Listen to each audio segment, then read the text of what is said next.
As pessoas se arrependem no inferno?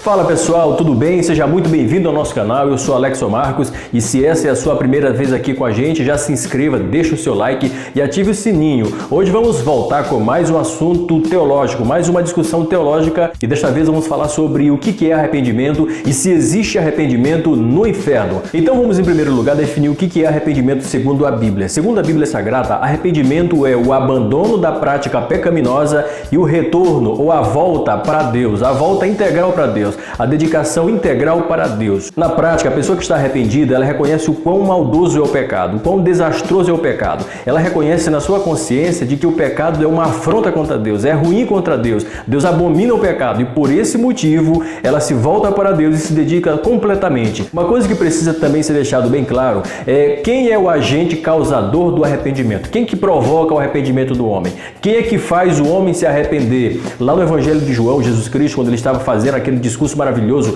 com os seus discípulos, falando sobre o outro Consolador, ele deixa bem claro que o único agente espiritual que causa o arrependimento no coração do homem é o Espírito Santo. E ele diz ainda claramente que esse Consolador convencerá o mundo do pecado, da justiça e do juízo. Por isso, o arrependimento não é causado por obra humana, ele é causado exclusivamente pela atuação do Espírito Santo no coração do homem. Mas alguma outra coisa precisa ser dita a respeito do arrependimento, porque às vezes nós temos uma compreensão equivocada do que é isso. Algumas pessoas acham que o arrependimento se resume a uma tristeza profunda. Normalmente, quando a gente comete algum erro, e você há de concordar comigo, nós ficamos profundamente tristes ao reconhecer que erramos, que fizemos a coisa errada.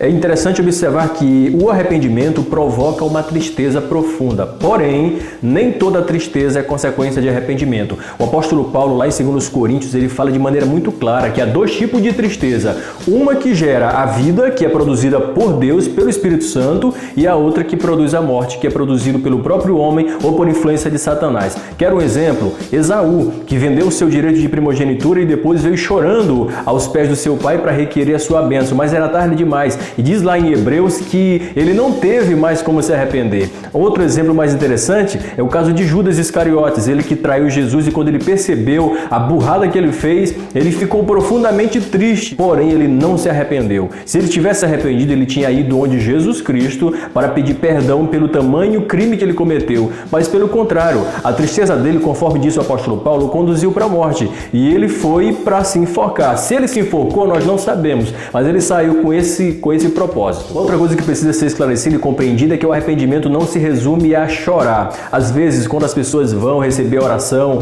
vão aceitar a Jesus, muitas ali choram. De fato, choram porque reconheceram as suas misérias, reconheceram o seu estado espiritual precário. Mas nem todas as pessoas que choram, e Deus vai julgar a intenção de cada coração, nem todos que choram estão de fato arrependidos. O arrependimento, na verdade, de acordo com os estudiosos do grego, é metanoia, na palavra original, que significa literalmente uma volta. A pessoa está indo no caminho e de repente ele vira de costas para aquele caminho que estava prosseguindo e volta de onde ele começou. Essa é a ideia de arrependimento. Então é voltar-se para Deus. Dito isso, agora vamos responder a pergunta principal. As pessoas que estão no inferno hoje estão arrependidas? Antes de responder essa pergunta, eu também preciso deixar bem claro que, por inferno, eu quero me referir ao estágio intermediário entre a morte e a ressurreição. Há quem diga que não tem ninguém no inferno hoje, há quem diga que o inferno ainda vai ser inaugurado. Lá em Apocalipse fala que o inferno será lançado no lago de fogo. Então isso parece indicar que o inferno não é o estágio final, e sim o lago de fogo. Agora vamos responder a pergunta. De acordo com tudo que eu já falei, com a definição que eu dei de que é arrependimento, eu estou seguramente convicto de que as pessoas que estão hoje no inferno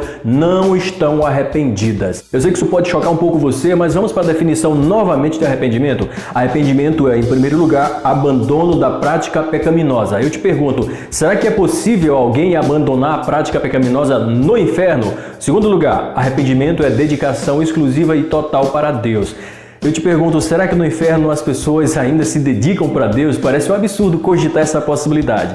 Em terceiro lugar, quem é o agente causador do arrependimento? O Espírito Santo. Eu pergunto para você, será que o Espírito Santo está atuando no inferno nesse sentido? Eu tenho absoluta certeza que não, porque Jesus disse e foi muito bem claro ao dizer que a atuação do Espírito Santo era sobre o mundo de pessoas viventes. Ou seja, ele disse que o Espírito Santo convencerá o mundo do seu pecado, da justiça e do juízo. Portanto, a atuação do Espírito Santo não é no inferno. Com qual interesse o Espírito Santo estaria no inferno convencendo as pessoas a se arrependerem, já que não tem uma segunda chance para elas lá? Mas aí surge uma objeção interessante. Lá em Lucas capítulo 16, a partir do versículo 19 em diante, nós lemos sobre a parábola do rico e do Lázaro, que segundo os grandes teólogos não se trata de fato de uma parábola, mas sim de uma história real que aconteceu e que foi revelada por Jesus Cristo. O rico e o Lázaro morreram no mesmo dia. O rico foi para o inferno, foi para o lugar de tormento, e lá ele começou a clamar para que o pai Abraão o socorresse, para que pegasse um pouquinho de água e molhasse a ponta da língua dele para que refrescasse a sua sede, e pediu ainda que mandasse o Lázaro para que fosse à terra avisar os seus parentes para que eles se arrependessem dos seus pecados, para não irem para lá. Mas perceba uma coisa interessante: se você ler o relato completo da história do rico e do Lázaro,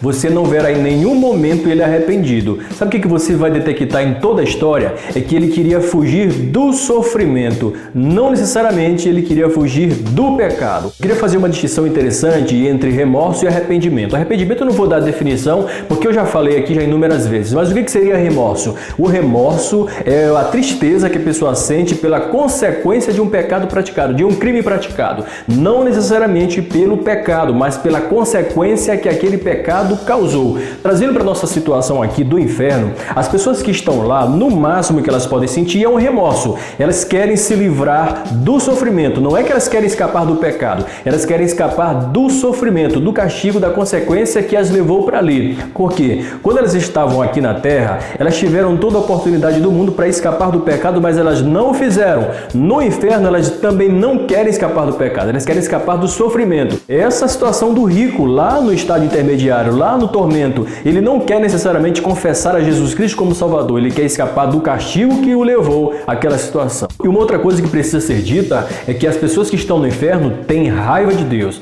Todos que estão no inferno têm raiva de Deus. Sabe por quê? Porque eles não têm mais como sair de lá. O Deus que lhes deu a misericórdia agora está lhes dando um juízo que será para toda a eternidade. E uma coisa que é interessante é que o sofrimento dos que estão no inferno só será por toda a eternidade por um único motivo: porque igualmente o pecado deles será eterno. Ou seja, as pessoas que estão no inferno não param de pecar. Elas o tempo todo estão amaldiçoando Deus, elas estão odiando a Deus. E uma outra coisa que eu quero usar como prova para dizer que essas pessoas não se arrependem é que se elas tivessem a oportunidade de voltarem para a terra, se Deus concedesse a elas uma única oportunidade para saírem do inferno e voltarem para a terra, elas iriam voltar para o inferno do mesmo jeito. Sabe por quê? Talvez você ache que isso seja um absurdo cogitar ao menos essa possibilidade. Mas você sabe por quê? As pessoas que estão no inferno, elas não podem reclamar nunca de que não tiveram oportunidade para aceitar a Jesus. Elas estão lá porque fizeram uma escolha, e Deus está respeitando a sua escolha, está dando a elas aquilo que elas escolheram.